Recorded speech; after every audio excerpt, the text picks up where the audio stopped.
महाभारत में आज आपको इंद्र के बाद लक्ष्मी का आना तथा दान और दैत्यों के उत्थान और पतन के कारण बताना, यह कथा आपको सुनाऊंगा। आप इसको ध्यान पर सुने। युधिष्ठिर बोले, पितामह, जिस पुरुष का उत्थान और पतन होने वाला होता है उसके पूर्व लक्षण कैसे होते हैं, यह बताने की कृपा कीजिए। भीष्म जी ने कहा, युधिष्ठिर, जिसका उत्थान या पतन होने का होता है उसका मन ही उसके पूर्व लक्षणों को प्रकट कर देता है। जिस विषय में लक्ष्मी और इंद्र के संवाद रूप में एक प्राचीन इतिहास का उदाहरण दिया जाता है उसे सुनो। एक समय की बात है, देवर्षि नारद जी सवेरे उठकर पवित्र जल में स्नान करने के लिए ध्रुव लोक के द्वार से प्रकट हुई गंगा जी के तट पर गए और उनके भीतर उतरे। इतने ही में वज्रधारी इंद्र भी उसी तट पर आ पहुंचे जहां नारद जी स्नान कर रहे थे। फिर दोनों ने एक ही साथ गोते लगाए और मन को एकाग्र करके संक्षेप से गायत्री मंत्र का जप किया। तब वे गंगा जी के किनारे जहां सुवर्णमयी बालू का फैली हुई थी बैठ गए और अनेकों पुण्यतमाओं, देवर्षियों तथा महर्षियों के मोह से सुनी हुई कथाएं कहने सुनने लगे। अभी दोनों एकाग्रचित होकर वार्तालाप कर ही रहे थे, इतने में किरण जाल से मंडित भगवान सूर्यनारायण का उदय हुआ। तब उन दोनों ने खड़े होकर सूर्य पर स्नान किया। इसी समय उन्हें आकाश में एक दिव्य ज्योति दिखाई पड़ी जो क्रमशः निकट आती जा न पड़ी। वह विष्णु भगवान का एक ऐसा विमान था और अपनी आभा से तीनों लोगों को प्रकाशित करता हुआ अनुपम शोभा पा रहा था। नारद और इंद्र ने उस विमान में साक्षात लक्ष्मी देवी का दर्शन किया जो कमल के पत्ते पर विराजमान थी। दूसरी स्त्रियों में सर्वश्रेष्ठ लक्ष्मी देवी उस उत्तम विमान से उतरकर इंद्र और नारद जी के पास आई। इंद्र भी नारद जी के साथ आगे बढ़े और देवी के पास जाकर उन्होंने हाथ जोड़कर उन्हें प्रणाम किया। तब से अपना नाम निवेदन करके उनकी विधिवत पूजा की और पूछा, देवी तुम कौन हो, कहाँ से आती हो और कहाँ जा रही हो? लक्ष्मी बोली, इंद्र, तीनों लोगों के चराचर प्राणी मेरे स्वरूप को प्राप्त होकर परमात्मा के साथ मिलने के लिए निरंतर उद्योग करते रहते हैं। मैं संपूर्ण प्राणियों को ऐश्वर्य प्रदान करने के लिए सूर्य की किरणों से खिले हुए कमल में प्रकट हुई हूँ। मुझे लोग पदा, श्री और पद मालिनी कहते हैं। मैं ही लक्ष्मी, भूति, श्री, सरदा, मेधा, सनति, विजति, स्थिति, कीर्ति, सिद्धि, स्मृति, स्वहा, स्वदा, नियति तथा स्मृति हूँ। धर्मशील पुरुषों के देश में, नगर में और घर में मेरा निवास है। मैं युद्ध में पीठ न दिखाकर विजय से शोभित होने वाले सूर्य राजा के शरीर में सदा मौजूद रहती हूँ। नित्य धर्माचरण करने वाले बुद्धिमान, ब्राह्मण भक्त, सत्यवादी, विनयी तथा दानशील पुरुषों में मैं भी सदा निवास करती हूँ। मैं सत्य और धर्म से बचकर पहले असुरु में रहती थी, किंतु अब उन्हें धर्म के विपरीत देकर तुम्हारे यहाँ रहने का विचार करती हूँ। इंद्र ने पूछा, देवी, दैत्यों का आचरण पहले कैसा था जिससे तुम उनके पास रहती थी, और अब क्या देखा है जो उन्हें छोड़कर मेरे पास आ गई हो? लक्ष्मी जी ने कहा, जो अपने धर्म का पालन करते और धैर्य से कभी विचलित नहीं होते हैं, ऐसे ही प्राणी के भीतर मेरा निवास होता है। पहले दैत्य लोग दान, अध्ययन और यज्ञ में संलग्न रहते थे। देवता, पितर, गुरु और अतिथियों की पूजा करते थे। उनमें सदा सत्य बोलने की प्रवृत्ति थी। वे अपना घर द्वार झाड़ बुहार कर साफ रखते थे। प्रतिदिन अग्निहोत्र किया करते थे और गुरु सेवी, जितेंद्री, ब्राह्मण भक्त, सत्यवादी थे।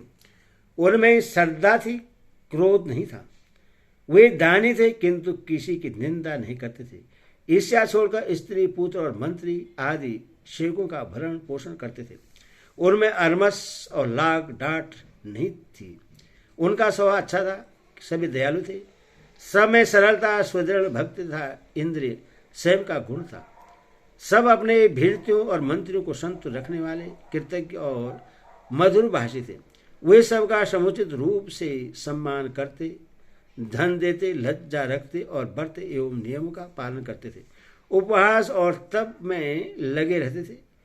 सबके विश्वास पात्र थे। प्रतिदिन सूर्योदय के पहले जागते तथा रात में कभी दही और सत्तू नहीं खाते थे। प्रातःकाल घी तथा दूसरी दूसरी मांगलिक वस्तुओं का दर्शन करते और ब्राह्मण की पूजा किया करते थे। सदा धर्म की चर्चा में लगे रहते और प्रतिग्रह से दूर रहते थे। रात के आधे भाग में ही सोते थे। दिन में तो वे कभी सोने का नाम भी नहीं लेते थे। कृपण, अनाथ, वृद्ध, दुर्बल, रोगी और स्त्रियों पर दया करते तथा उनके लिए अन्न और वस्त्र बांटते थे। व्याकुल, विषादग्रस्त, उद्विग्न, भयभीत, रोगी, दुर्बल, पीड़ितों को तथा जिनका सर्वस्व लूट गया हो उस मनुष्य को सदा ढाढ़स बधाया करते थे। धर्म का ही आचरण करते थे। एक दूसरे की जान नहीं लेते थे। कार्य के समय परस्पर अनुकूल और गुरुजनों तथा बड़े बुढ़ों की सेवा में दत्तचित्त रहते थे। पितरों, देवताओं और अतिथियों की विधिवत पूजा करते थे तथा उन्हें अर्पण करने के पश्चात बचे हुए अन्न को ही प्रतिदिन प्रसाद रूप में ग्रहण करते थे।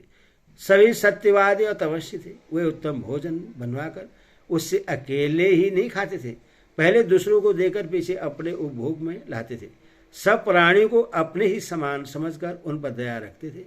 चतुरता, सरलता, उत्साह, अहंकारहीनता, परम सौहार्द, क्षमा, सत्य, दान, तप, पवित्रता, दया, कोमल वाणी तथा मित्रों से प्रगाढ़ प्रेम, ये सभी सद्गुण उनमें सदा मौजूद रहते थे। निद्रा, आलस्य, अप्रसन्नता, दूरदृष्टि, अविवेक, असंतोष, विषाद और कामना आदि दोष उनके भीतर नहीं प्रवेश करने पाते थे। इस प्रकार उत्तम गुणों वाले दानों के पास मैं शिष्ट काल से लेकर अब तक अनेकों युगों से रहती आई हूँ, किंतु अब समय के उलट फेर से उनके गुणों में विपरीतता आ गई है। मैंने देखा दैत्य में धर्म नहीं रह गया है, वे काम और क्रोध के वशीभूत हो गए हैं।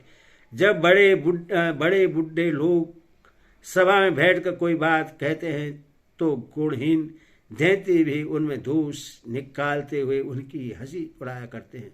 वृद्ध पुरुषों के आने पर भी नवयुवक लोग अपने आसन पर बैठे ही रह जाते हैं। पहले की भांति अब उठकर खड़े नहीं होते और न प्रणाम आदि के द्वारा उनका सत्कार ही करते हैं। पिता के रहते ही बेटा मालिक बन बैठता है। पुत्र पिता की तथा स्त्रियां अपने पति की आज्ञा नहीं मानती।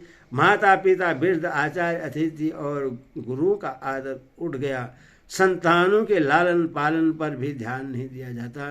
देवता, पितर, अतिथि और गुरुजनों का पूजन और उन्हें अन्नदान किए बिना ही सब लोग भोजन करने लगे हैं। उनके रसोइये भी पवित्र नहीं रहते। दैत्यों के यहाँ दूध को बिना ढके छोड़ दिया जाता है। घी को अब वे झूठे हाथों से छूने लगे हैं। पशुओं को घर में बांध देते हैं, किंतु चारा और पानी देकर उनका आदर नहीं करते। छोटा बालक आशा लगाए देखते रहते हैं और दानव लोग खाने की चीजें अकेले चट कर जाते हैं। सेवकों को भूखे छोड़कर अपने खा लेते हैं। वे सूर्योदय तक सोते हैं और प्रभात को भी रात ही समझते हैं। उनके घर घर में दिन रात कलह मचा रहता है। वे आश्रमवासी महात्माओं से तथा आपस में भी द्वेष रखते हैं। अब उनके यहाँ वर्णशंकर संतानें होने लगी है। किसी में भी पवित्रता नहीं रह गई है।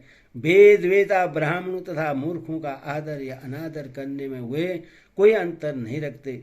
उनकी दासियां सुंदर गहने पहनकर दुराचारणी स्त्रियों की भांति चलने फिरने, बैठने और कटाक्ष करने लगी हैं।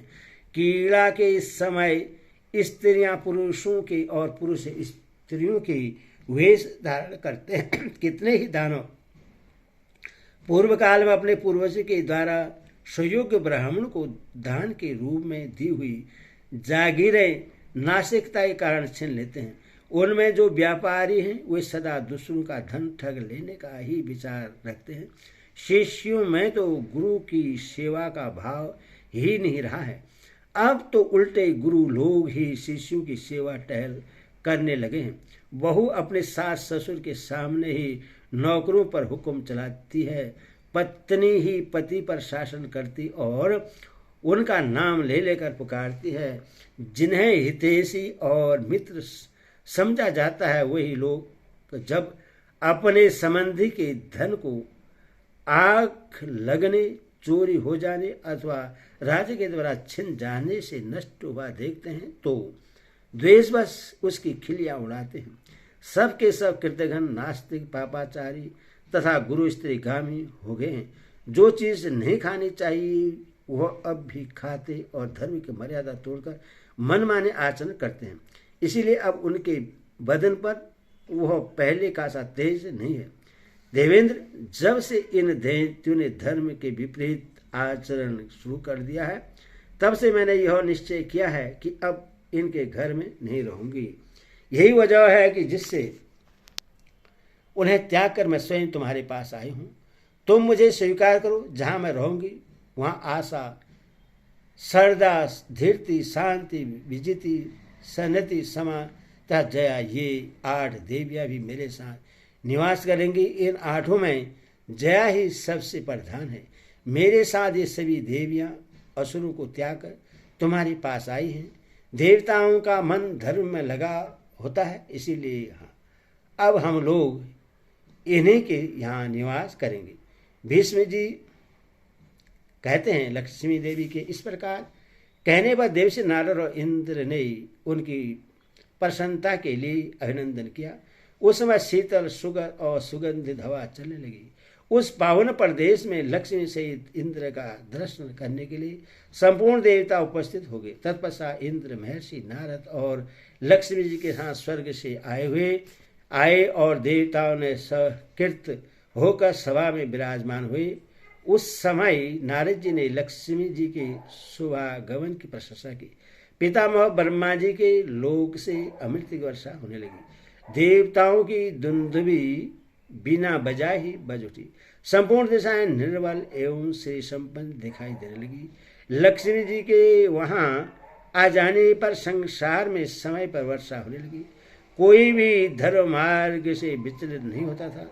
पृथ्वी में बहुत से रत्न की खाने प्रकट हो गई। मनुष्य, देवता, किन्नर, यक्ष और राक्षसों की स्मृति बढ़ गई। वे सदा प्रसन्न रहने लगे।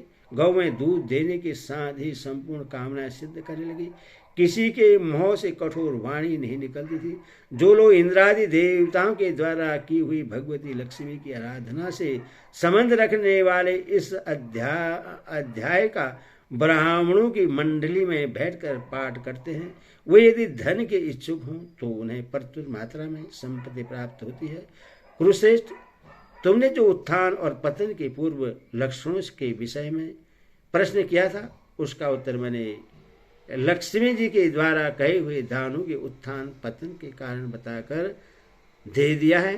तुम स्वयं परीक्षा करके इसकी यथार्थता का निश्चय कर सकते हो। हरि ओम तत्सत, हरि ओम तत्सत। भक्तगणों, इस वीडियो को आप लाइक एंड सब्सक्राइब जरूर करें।